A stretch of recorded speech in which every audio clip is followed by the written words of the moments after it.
You're listening to episode 31 of Producer Talk with Bass Kleph. Today's guest is Brendan Addison, a rising melodic techno producer from Sydney, Australia, who goes by the name Addison. He's got a deep, driving sound inspired by heavy metal roots and recently released tracks on Sacro Records, with more coming soon.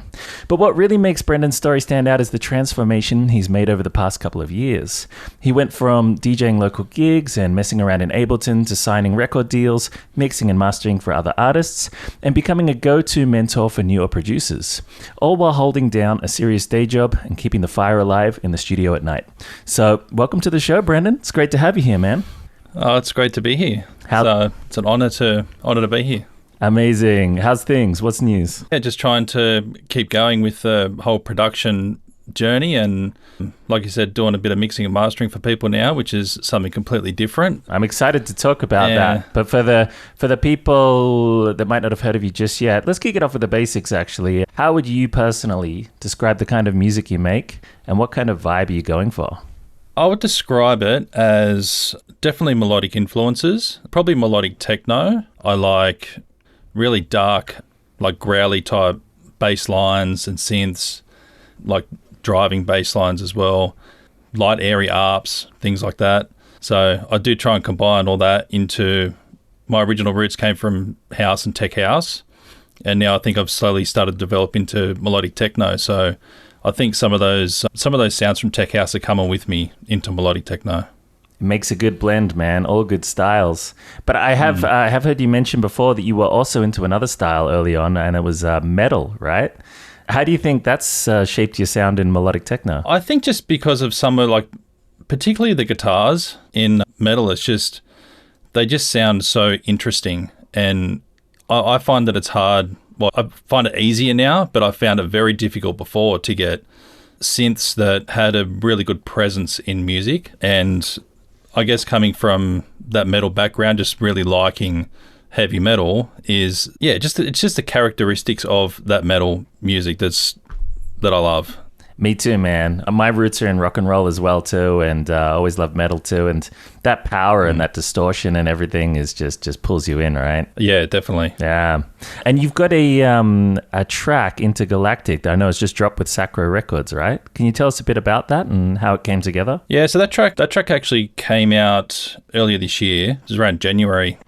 And I just happened to send that to them and got picked up onto their Various Artists album. And I think there were 16 or 17 other tracks, and that ended up being part of their anniversary album. So it was like their birthday album. And that was the first time that, like, I'd had a couple of tracks signed before that, but this one being part of all these other artists and being on a label's special album just felt like, I thought, this is really taking me somewhere now. Like, I got so excited again from the first time that I had a signing, and just the progression of it all it's just blowing me away so far. Amazing. It's a great feeling, right? Great validation too, yeah? Yeah, I love it. I love it. It's and Intergalactic was one of those. It was a track that actually sort of started out as more like melodic house, I think. Okay. And then just as I started producing it, came out more like melodic techno or melodic house and techno even, because I was sort of following that sort of anima style. Yeah, there's little genres dotted all through that track, I think. Amazing. A good representation of your vibe and sound, yeah? Yeah. Perfect. But I remember you mentioned you mix and master all your stuff at the moment, and you even have busy with clients and stuff as well. But you did mention initially you had someone mix and master your stuff, and the experience blew you away the first time you heard your stuff properly mixed and mastered. Like, what a difference. But also you were saying it was a little bit expensive and hard to sustain to keep paying for that all the time. What was that turning point like, and deciding to take it into your own hands? Yeah, that experience, it was a really good one, but that was my first ever track that I created. And I made the track with just a local academy here. And after that, he sort of said, like, now we have to send off that track to mixing and mastering. And being absolutely brand new to production, I had no idea what that was. So I was like, okay, let's do it. And we sent it off, but it was really good mix and master. But yeah, it was just too expensive. I didn't know enough myself at the time to be able to do it. and save that money. I knew that I wanted to keep making music because I love production so much. So I thought, got to learn to do it myself. Yeah, exactly. Yeah, but for many people, learning to mix and master can be a little overwhelming at first. What helped you push through and actually get good at it? I think the repetition of doing it, and so like help from yourself, like just teaching me so much about different frequencies and how they interact with each other, the warning signs to look out for, even just simplifying the production process to be able to get a better mix and master. So yeah, I mean, working with you has just completely changed my outlook on production, mixing, everything about music, I think. Amazing. I'm so glad I could help. That's great, man. Yeah, and isn't it so true? I was just talking to John about this last week too, that it makes so much difference in your final outcome in the way you prepare the song for the mix down, right? Like the sounds you've chosen, what you've written, right? You found that as well, yeah? Yeah, and like again, I didn't really know what to look out for until you started showing me some of the things, because you don't know what you don't know. That's so true. It's the unknown unknowns. Yeah, so when they do get pointed out to you and you think, oh, well, next time I'm not going to do that thing because that's just going to hinder me in the mixing process. It's probably one of the hardest things that I've found so far is having clients who I'm mixing and mastering for. I have no control over what samples they choose. Yeah. Let's talk about that, because you said you've been stepping into this world of mixing and mastering for other clients, and that it was initially a little bit outside your comfort zone. Not anymore. But what gave you the confidence to start offering that as a service? And what's it been like? Look, the process so far has been so fulfilling, because it's like me when I made my first track and I sent it off to get mixed and mastered. It's come full circle. And it came back. Yeah. And like when I heard that the first time, my very first track I made, and it sounded so much clearer, crisper, like bass line, everything was coming through hard. I was so proud of what I made. And now on the flip side, I'm happy that I can do that for other people, especially if they're DJs and they can go out and play it and be proud of it. Yeah, exactly. I just love it. It's so good. So true, man. That's so good to hear. I love that it's come full circle and you were blown away and inspired by someone's mixdown, and now you can do that for other people as well too. That's such a great feeling, because you know what it feels like. So when they write back and they're all stoked with the mix you did for them, you're like, yep, I know what they're experiencing. This is great. Yeah. Amazing, man. Amazing. Has doing this mixing and mastering for other people, has it changed how you approach your own productions at all? I think it has. Because I can see the different sounds that some people have chosen that elevate their track in a certain way. And I don't know if anyone else does this, but when I mix and master for somebody else, there's always like one sound that I just love in the track.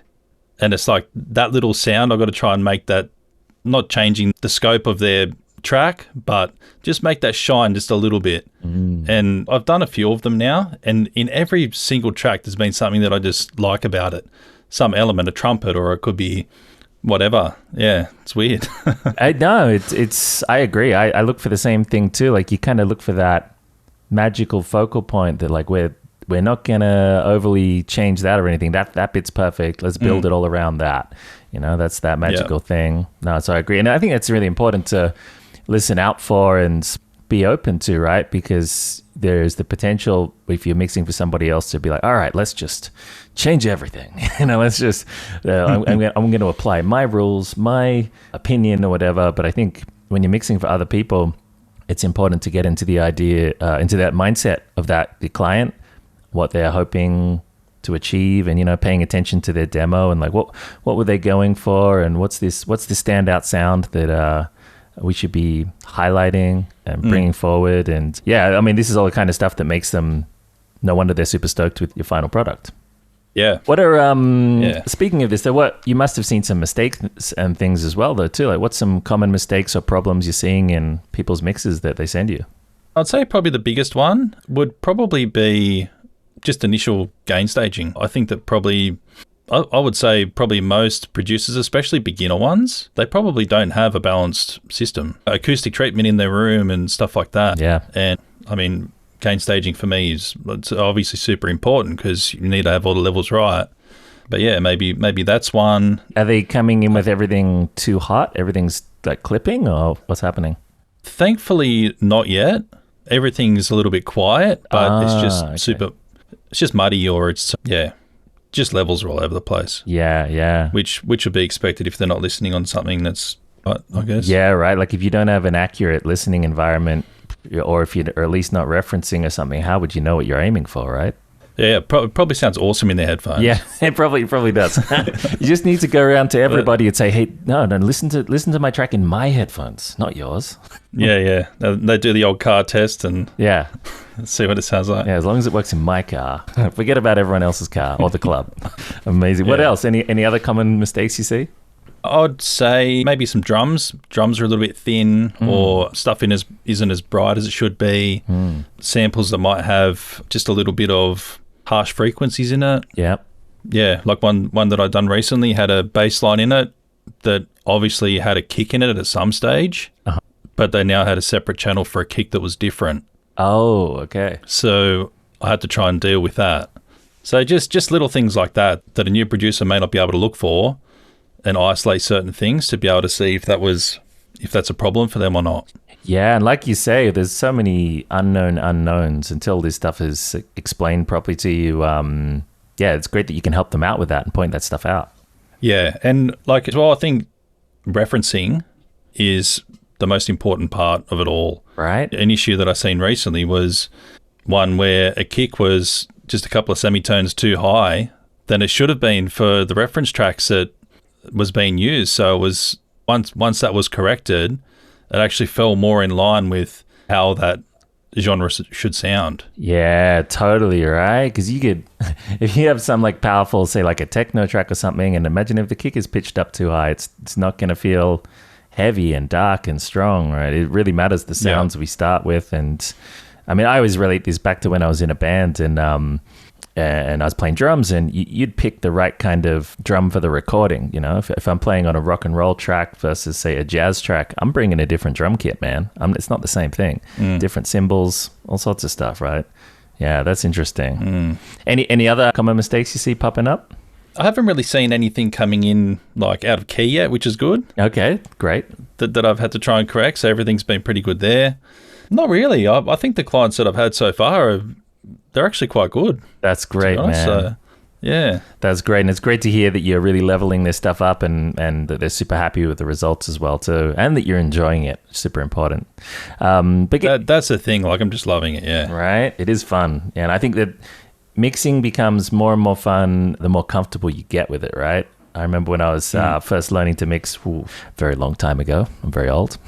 But it used to be a bit more of a like, you go, oh no, now I've got to mix it. It was so fun to write the song, be like, oh, yeah, you loathe it. I don't want to have to do that. I love it now. You know, it's so fun. It's like when you know what to do and what's possible, it's super enjoyable. Do you feel the same? Oh, absolutely.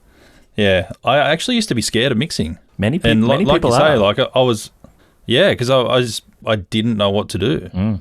And I would do the same thing as a lot of new producers that sound so good when I was in the studio, go play it in the car and it just sounded like trash. And then I was like, what is going on? Why can't I get this? Yeah. Yeah. Was there a moment when it really clicked for you when you thought, I can do this? Or either in mixdown or maybe even in just production when you first started writing and everything? Was there a moment like that? And what was it like? I think when I first started production, after I made my first track, I actually thought to myself, can I call myself a producer yet? I've made one track. Can I call myself a producer? Yeah. And a couple more tracks went past, and it wasn't probably until a track called Dream, I think, where I actually wrote a lot of that track. And yeah, I actually thought to myself then, now I think I am a producer. And yeah, it's such a weird feeling thinking that when you look back, I had that thought, am I a producer because I've made one track? And now going, no, I definitely am because I'm making all these tracks. Everything's starting to click for me. It just feels really good in the studio. And I'm not having to pull hairs to get stuff to work. Yeah, it's coming together. It's sounding good. Amazing, man. You started out with my course, Road to Main Stage, yeah? I did, yeah. Yeah, and moved into, and now you're doing mentoring as well too, was on top of the mixing, which is amazing. What are some of the biggest things that changed for you during that time? Everything. Everything. It's I not love even, it. honestly, it is. It's not even one specific thing. It's sound design, it's mixing, it's arrangement, it's referencing. Honestly, everything about production changed when I started doing the Road to Main Stage, and then when we started the mentoring. Yeah. And my wife bought me that course for my birthday. Amazing. And at the time I was like, I don't know if I really want to do it. But then I started doing the course. I was like, yes, this is so good. And I was actually building a track alongside doing the course and finished at the end. And I was just so happy with how it happened, like how it came out. And yeah. Amazing. And then, started the mentoring pretty much straight after that. And since then, I've never looked back. So everything has changed. Everything's changed for me. So good, man. So good. Yeah, you came into the mentoring with great stuff already. Already had good tracks. But we've taken it up a level even more now. Yeah, and before I started with you, I didn't even have a track signed. Wow. So you got your first track signed after we were working together, right? Yeah. Amazing. That's such great, like I was saying at the start, such great validation, isn't it? When you're like, oh, look, it's actually working. Yeah. And then, it's just crazy. It's crazy to think. Like, I look at some other people that are in time frame of their production journey as me. And, to think that we're just on slightly different paths or trajectories. Yeah, I look back and I just think it's wild. Like, I've learned so much in that time. Amazing. I'm so glad to help. And just like you say, how when you're helping people with the mix downs and things too, how fulfilling it is. Same for me too, man. Because I remember what it was like when I was learning and the struggle that it was. And there was hardly anybody around I could learn from. And there definitely wasn't as much information available. And I've been through all the same struggles everybody has. So when I can help people with it, it just makes me so happy, because you'll see somebody pulling their hair out, going, this thing, I can never get this right, or this is so difficult, or arrangement so confusing, or what is a compressor actually doing, or whatever the thing is. And you go, bro, I got you.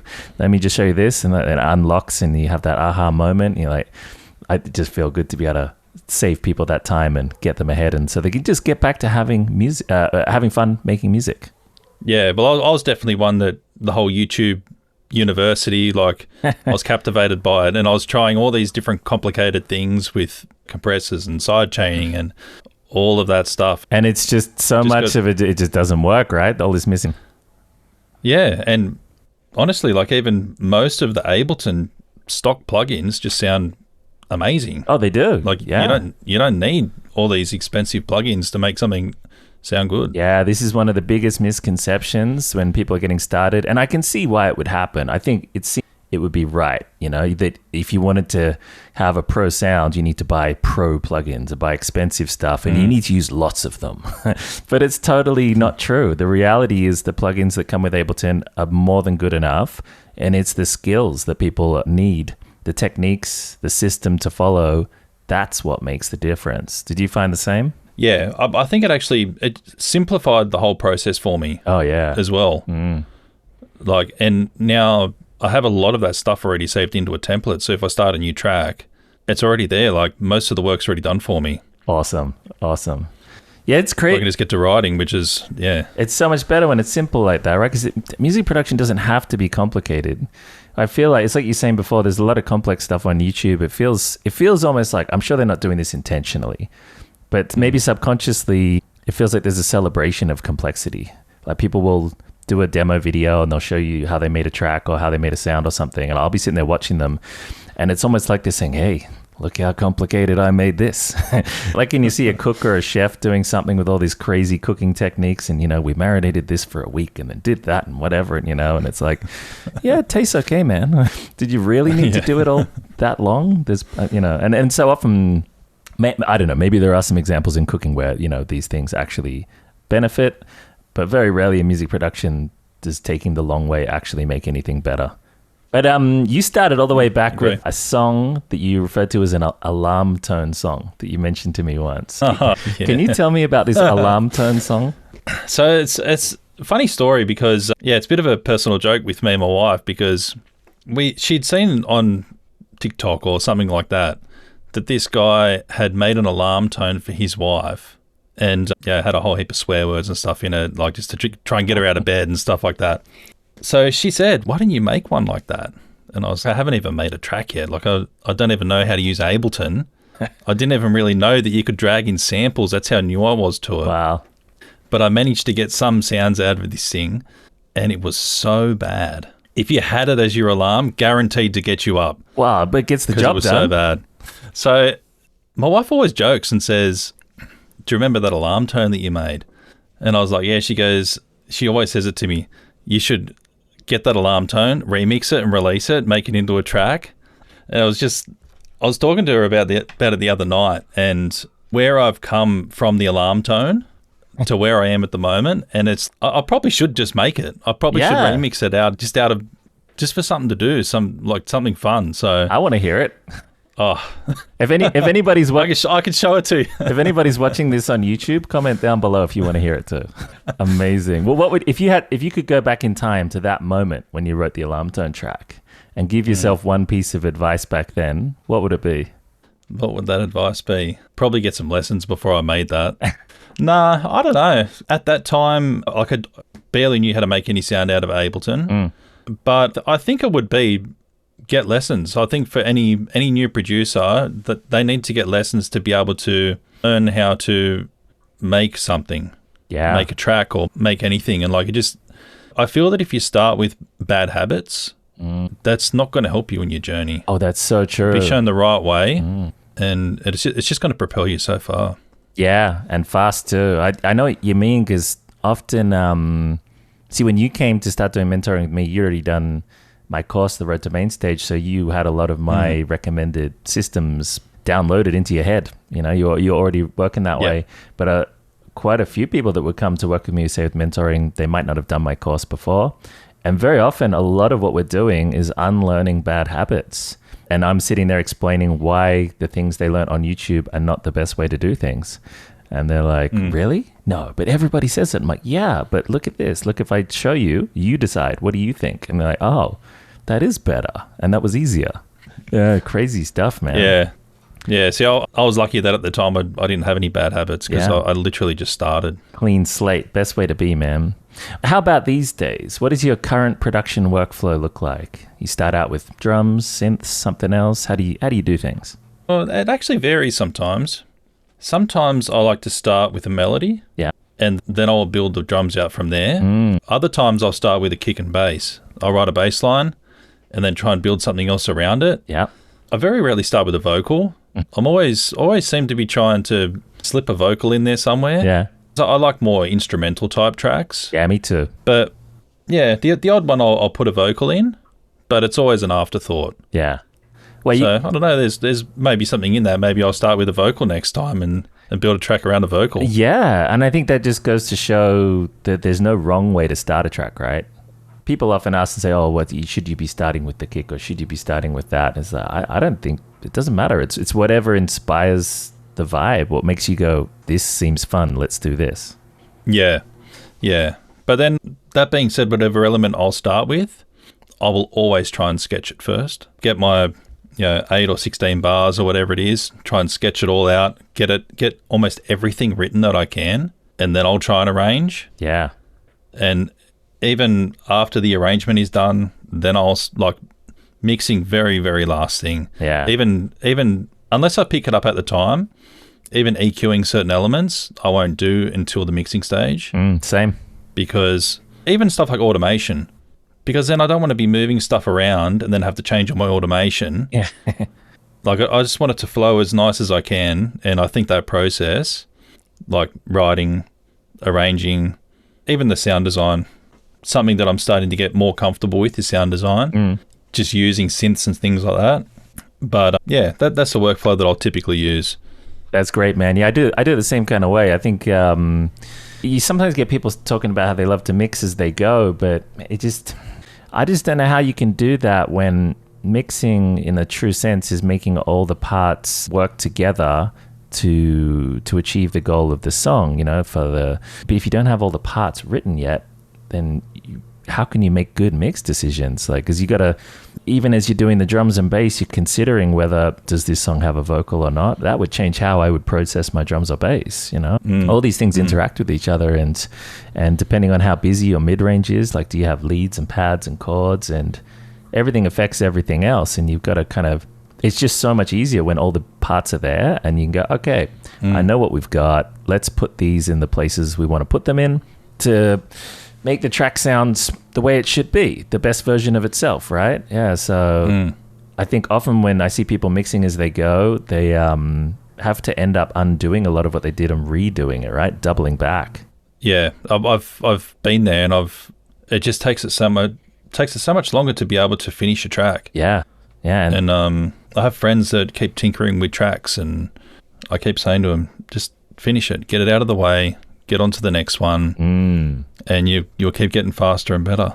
So important, right? I think you touched on that earlier too, mentioning that it was such an important thing to be finishing songs often. Like, I agree. I really think it cements the lessons into your mind of that particular project, and you take them forward into the next project. And if you never finish that first project or one of them, you don't really have an opportunity to test out what you've learned from the previous one, right? And you keep trying to I find that the fastest growth happens when you just keep pushing through. And sure, you're going to have the occasional song where you're like, now with my skills I have now, I could have done that better. And there's going to be that temptation to go back and I'm going to update it. I'm going to redo it. But then you're better off just taking that lesson that might have been a hard lesson. It's like, why did I use that kick drum? Or what was I doing? You know, if you're forced to have to put that track out and everything, and it's in there and you're not completely happy with it, you will never forget that lesson. You will never make that mistake again. Yeah. But also, if you actually can't look back on something that you've made before and say, why did I do that? Yeah. Then it doesn't mean that you've grown, I think. Yeah.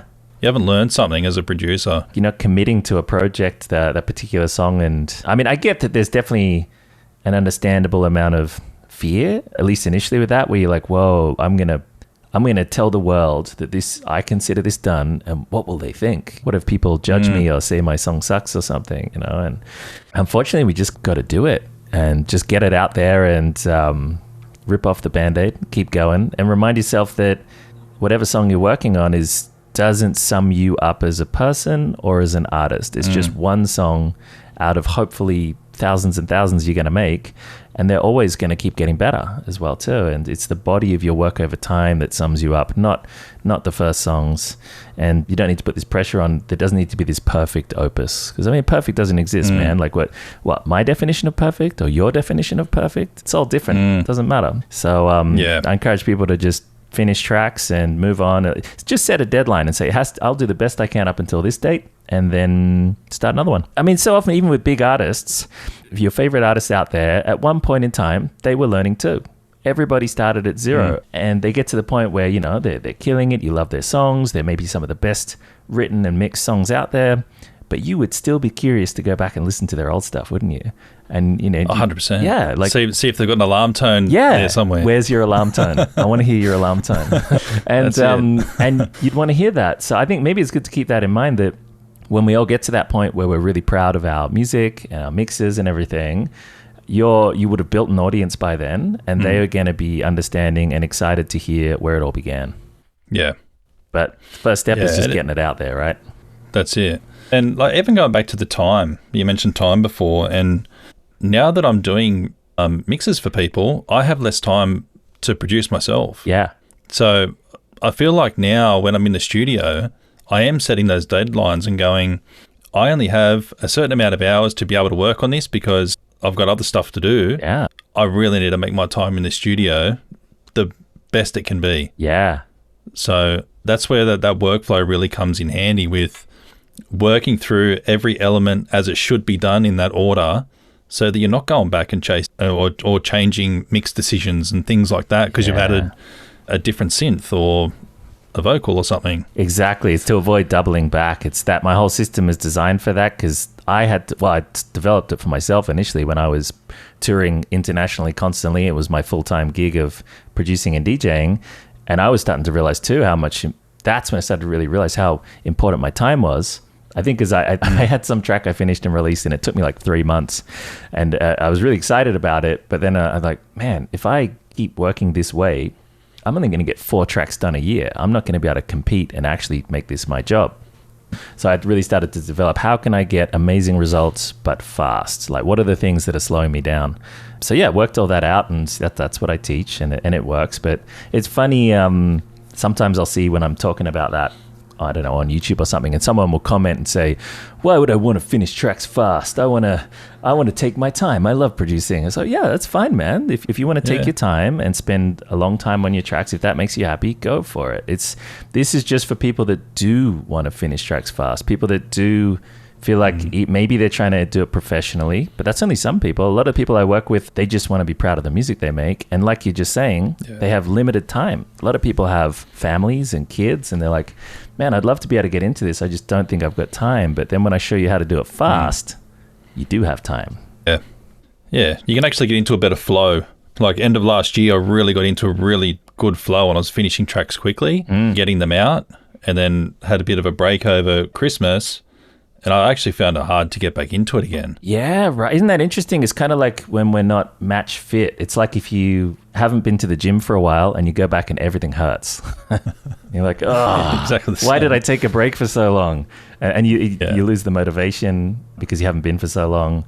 Yeah, I find the same. If I haven't been sketching especially, then when I sit down to try to write a new song, I'm like, what do I like again? What am I trying to do here? But if I'm sketching a little bit every day, you just get to trial those ideas. You might think, how would I have time to sketch every day? Well, like we're saying before, if you do things following this kind of system, you will have time to sketch and mix and do all that kind of stuff. And yeah, and I think, like you're saying, when you get those tracks out as well too, like not only are you finishing them, but you're releasing them and stuff as well. Isn't it so good for the motivation and the excitement of like, yeah, let's do this. Let's do another one. Let's finish another one. Yeah, yeah. And I guess, like, for me, to be able to finish tracks and get them out there, like I really want to try and just keep being on that role and being proud of what I'm putting out there. And the first couple of tracks I made, I was almost embarrassed, like not embarrassed, but I listened to the tracks so much when you're making it, because it was taking me a lot longer back then to make tracks. And I listened to it so much, and it got released and it's out there, and I'm just like, someone goes, oh, let's play your song. Like, yeah. Could have friends over or at a barbecue or something, let's put your song on, and like, no, please don't play it. That's not a good feeling. I've heard it so much. That's not how you should feel about it, right? No. But then I've accepted, like, I made that track. I should be proud of what I made. Someone wants to play it. Yeah. Go for it, play it, because I did create that. Yeah. And that's how people should feel about something they've created, is to be proud of it and to have people enjoy it. That's why we make music as well, so that people can enjoy it and dance to it and have fun, and all the positive things that come from music. Exactly, and I think loads of them come from sharing it with other humans, and especially hopefully seeing them enjoy it. Right, that's it. But it is so tempting to judge our own work like that. I often mention this. I think I might be butchering this, but there's some Andy Warhol quote where he said something like, artists shouldn't judge their own art. We should just release it to the world, let them judge it. And while they're judging it, we should make more art. And I completely agree. Like, just put it out there, and if they love it, they love it. If they don't, they don't. Whatever. I'm going to be busy just making more. That's it. Yeah. Someone somewhere is going to like it. Yeah, exactly. There's a market for everything. There's always an audience for everything. Even if people in your town don't like your type of music or something, there will be somewhere. So you got to stick with it. Jumping back onto some tips, I wanted to pick your brain about some mix tips and stuff too. Are there any techniques or go-to moves in your mixing process that you're really loving lately? I'm actually really, really just liking balancing and getting just like a really heavy kick and bass grooving. Nice. Like I think what I'm going to try and do is like just try and break down different elements and just really focus on how to get those elements working really well together. Yeah. And then just keep leveling up through production. But yeah, I would say that's my favorite at the moment, is definitely kick and bass. So crucial, right? I think, well, I mean, it's the heart of the track. Yeah. And it's just, well, that's probably something that I see some of my clients miss a little bit, is just getting a properly and side-chained kick and bass. Yeah, get that low end happening. That just thumps. Yeah. It makes such a big difference. Like, you could have everything else in the song perfect, But if you had one version where the kick and the bass were good and one where they weren't so good, the whole song falls apart a bit, right? Yeah. So I guess one of my mix tips in respect to that would be just use stock Ableton compressors. I agree. I think they're great. Don't worry about LFO Tool and oh, you mean for all the other ones sidechain? out there. Yeah. For side chaining. I also agree. Yeah. Yeah. That was a technique I learned from you. Works so well on everything. Another mix tip. What about what? Actually, I can't think of one. I'm putting you on the spot. That's all good. What about when a mix or a track, whether it's for you or a client, for some reason it's not working? How do you generally get unstuck from these kind of situations? I guess it depends what it is. If it is kick and bass, for instance, I might change out the kick. I have done that in the past. I will try and listen on different environments, like whether it's the car, home system. The studio's pretty good, but it's a bit too clear for what other systems are. So you end up losing a bit of that detail. That's right. Yeah, for me, a lot of people like to have things too wide. Oh, totally. So mono compatibility for me is a big one. I'll go through and check all of that. Yeah. Yeah, other than those couple of things, I haven't really seen like a lot of problems. I guess they are things that could cause a big problem in a mix, especially when it is collapsed down to mono in a club system. Yeah. But yeah. Yeah, it's important to sort that stuff out, right? Because often a lot of people be craving that width, but they don't realize that when you get to a certain point and you get too wide, it means it's going to sound quieter in mono. And they might be not aware that volume balance is like probably our most important tool. And anything that messes with our most important tool is probably not a good thing, right? Yeah, that's definitely the first thing I go through and do. But just listening to each individual track, like for a client, I think is super important. And I'm probably listening to it the whole way through to make sure that there is no glitches in it. Yeah. I was actually saying this to a friend the other day. Is one of the mixes that I had just completed, I kept hearing these little noises every now and again, and I couldn't really find where it was until I isolated the vocal, and it was somebody breathing in. Like just before they said the words, it's just like just a big breath in, and then like a bit of a click at the end of it. So when I went through and chopped all that up, it just cleared up the mix so much. Excellent. So I think just really paying attention to what is going on is crucial. Absolutely, man. That deep listening, that checking and everything too. Because when it's not your song, when it's for a client, you don't know what's there. You got to check. That's right. Yeah, man. So you've got a bunch of great tracks of your own though too, like we've talked about. But what about collabs? I can't remember. Have you done many collabs so far? I have actually just sketched up something. Oh, nice. And I've sent it off. Yeah, sent it off to one of my friends, and he's doing a little bit on it at the moment. Yep. And I'm up another one, a melodic house track. Yeah. With another producer from a label that I'm signed to. So they're starting to come in, the collabs. That's awesome, man. Yeah. That's great. One of my really, really good friends, he's an absolute beast on the guitar. Yeah. And I messaged him, I think it was last week, and I sent him a little sketch that I'd written and just said, look, can you do over this with a guitar? So I want to try and incorporate a guitar into one of my tracks.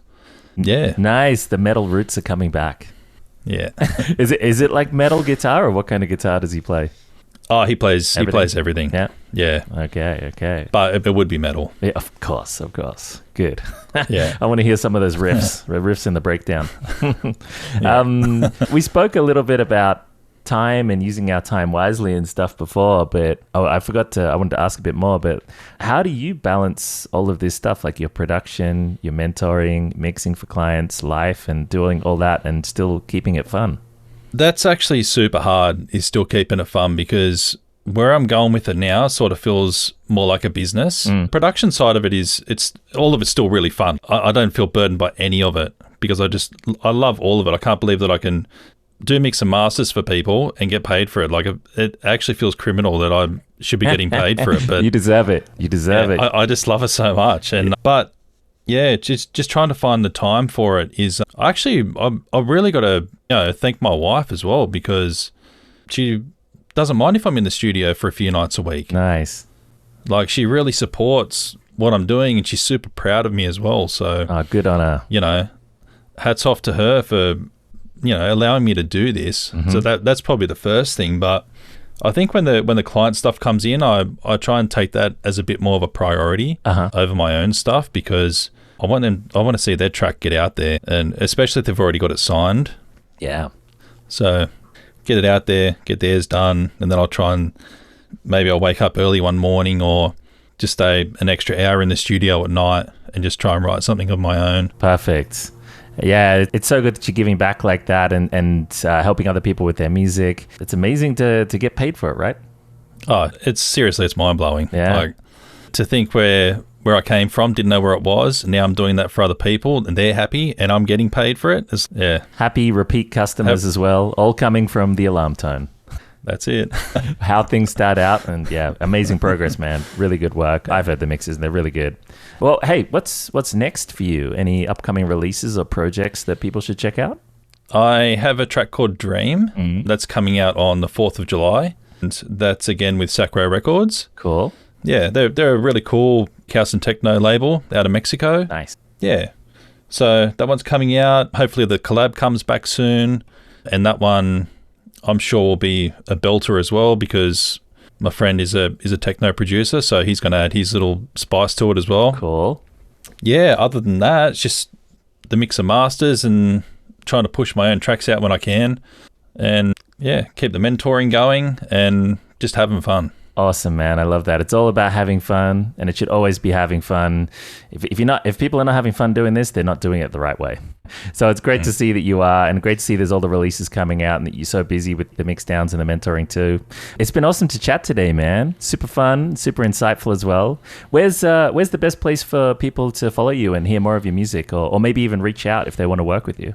Probably the best place would be Instagram. It's just Addison_music on Instagram. I have a link tree there. It's got all my links in there for SoundCloud to mixing and mastering pages. It's got all my releases on there. And then my SoundCloud is just Addison, same as my Spotify. So super easy. It's all the same. Perfect. I'll make sure to put that in the show notes for the podcast and under the YouTube video as well too. But man, thanks again for coming on the show today. Super fun chats and everything, and super insightful. I was very happy to be here. Awesome. So thank you. You're welcome, man. Let's do it again sometime. All right. Take care, man. Cheers. See ya. See ya.